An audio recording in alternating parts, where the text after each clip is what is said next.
Salut ludistes, on se retrouve aujourd'hui en direct de la boutique Fun Games pour un nouvel épisode de T'as capté. La rubrique qui t'explique un jeu, le temps que ton thé finisse d'infuser. Aujourd'hui, on vous parle de Done Up, un jeu de Kei Kajino illustré par Gilles Romain Fantoni et édité chez Asmodée. Un jeu pour 2 à 5 joueurs à partir de 8 ans, des parties d'environ 15 minutes. À son tour... Eh Théo, la boîte, elle est à l'envers là. Ah mince. C'est mieux? Ah ouais, carrément, ouais. Parfait. Done Up, c'est un jeu de défausse. Votre objectif à chaque manche, vous allez avoir des cartes, il faudra être le plus rapide à se débarrasser de toutes vos cartes. À chaque manche de jeu, vous allez distribuer toutes les cartes du paquet à chaque joueur, de sorte à ce que chacun puisse faire sa main. Une fois qu'on vous a distribué vos cartes, faites bien attention à les garder dans le même sens, puisque, comme vous allez vite le voir, les cartes ont 2 sens distincts. Donc gardez bien dans le sens dans lequel on vous les a distribuées. Et ensuite, à tour de rôle, vous allez faire une action parmi les 4, en commençant toujours par le joueur qui a la petite carte avec une étoile. Et voilà. Oh non! Eh bah si. Petit A, à mon tour, je peux jouer une ou plusieurs cartes pour former une série devant moi. Par exemple, moi je vais jouer une série de une carte. 1, 2.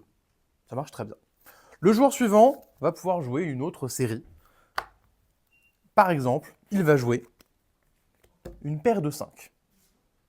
C'est une série de cartes. Le joueur suivant va jouer une toute autre série avec un peu plus de cartes, une triplette de 4. En revanche, faites très attention, là on est dans des séries de tailles différentes, de sphères différentes, on ne se gêne pas entre nous. En revanche, ce joueur-là va jouer une carte simple. Il s'avère que moi aussi, j'avais déjà joué une carte simple.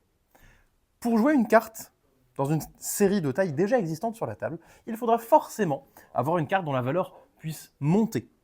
Typiquement, si moi j'ai une carte simple en 2, si ce joueur veut jouer également une carte simple, il va falloir jouer plus que 2. Par exemple, un 8. Et auquel cas, il devient maître dans la série actuelle. Ma carte, mon 2 est battue, je vais devoir le reprendre en main, mais je vais le retourner avant. Ce n'est plus un 2 que je vais prendre en main, mais un 10 que je remets dans ma main. Et voilà. Oh non! Eh bah si. C'est à nouveau à mon tour de jouer, je vais pouvoir vous parler de la deuxième action. Petit b, je peux rajouter une carte de ma main dans une série déjà existante. Par exemple, si dans ma main j'ai un 5, ici j'ai une paire de 5, je peux l'ajouter à la série de mon adversaire devant moi. Je me suis débarrassé d'une carte.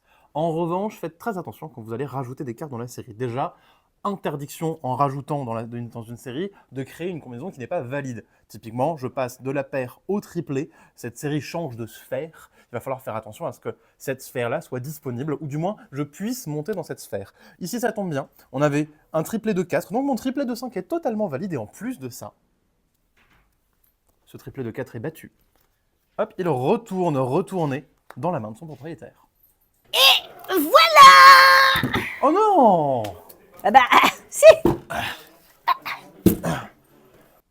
Petit c, à mon tour, je peux aussi ajouter des cartes posées sur la table dans ma main. Typiquement, ici, mon adversaire a joué un 8.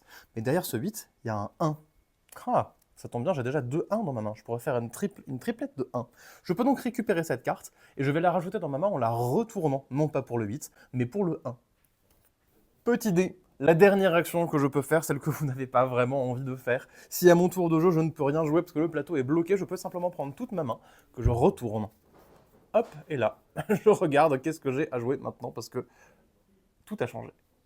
Et donc c'est comme ça que se déroule une manche de Done Up. À chaque fois que c'est à mon tour de jeu, je fais une de ces 4 actions. Mais avant de faire une action, je vais d'abord regarder si j'ai pas des cartes qui étaient posées encore devant moi, des cartes du tour précédent. Ici j'avais posé une paire de 3, ça revient à moi et personne ne m'a viré cette paire de 3. Eh bien, je la jette. Et j'ai plus qu'à poser autre chose. On va donc continuer le jeu comme ceci, mais dès lors qu'un joueur vient à poser ses dernières cartes sur la table, ici, hop, triplette de 5, ça passe. Je n'ai plus de cartes en main. Si je suis le premier de la manche à ne plus avoir de cartes en main, je vais marquer immédiatement 2 points de victoire, que je vais représenter par ces petites lettres, afin de commencer à former le mot Done Up. Mais la manche ne prend pas fin pour autant. Moi j'ai fini cette manche, on va s'arrêter de jouer, mais les autres joueurs vont continuer, eux, à jouer. Et dès lors que la deuxième personne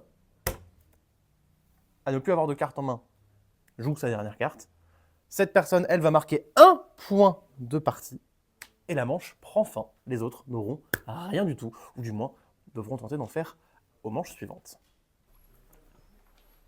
Et voilà! Bon, ok, t'es plus grand, j'ai perdu. Bah, je me retourne, quoi. Et donc vous allez enchaîner comme ceci les manches, et le premier joueur qui, à la fin d'une manche, arrive à reconstituer entièrement le mot Done Up, a remporté la partie.